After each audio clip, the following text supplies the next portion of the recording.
இவரோட கஷ்டத்தை பார்த்தா கடவுளுக்கே கண்ணீர் வரும் அப்படின்னு சொல்றாங்க.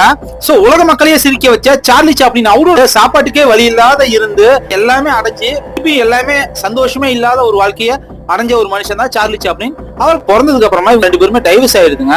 சாப்ளினோட அப்பாவும் வந்து பாத்தீங்கன்னா குடிச்சு என்ன பண்ண அவரும் இறந்து போயிடுறாரு. அம்மாவோட மனநல காப்பகத்துல கொண்டு விட்டுறாங்க.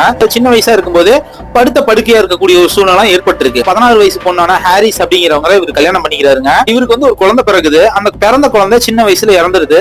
இதனால அந்த பொண்ணு வந்து டைவர்ஸ் பண்ணிட்டு போயிடுறாங்க. அப்புறம் பிரெக்னென்ட் ஆகுறாங்க. அதுக்கப்புறமா வந்து இவர் வந்து கல்யாணம் பண்ணிக்கிறாங்க. பாத்தீங்கன்னா இந்த அம்மா வந்து டைவர்ஸ் பண்ணிட்டு போயிடுறாங்க.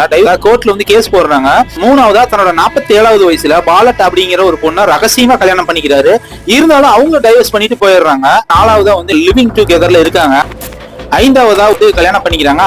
இவங்களுக்கு வந்து ஒரு 8 குழந்தைங்க பிறக்குறாங்க. இவரோட உடம்ப வந்து இவங்க சொந்தக்காரங்க திருடிடுறாங்க. 16 வாரங்களுக்கு பிறகு சார்லி சாப்ளினோட உடலை வந்து கைப்பற்றுறாங்க.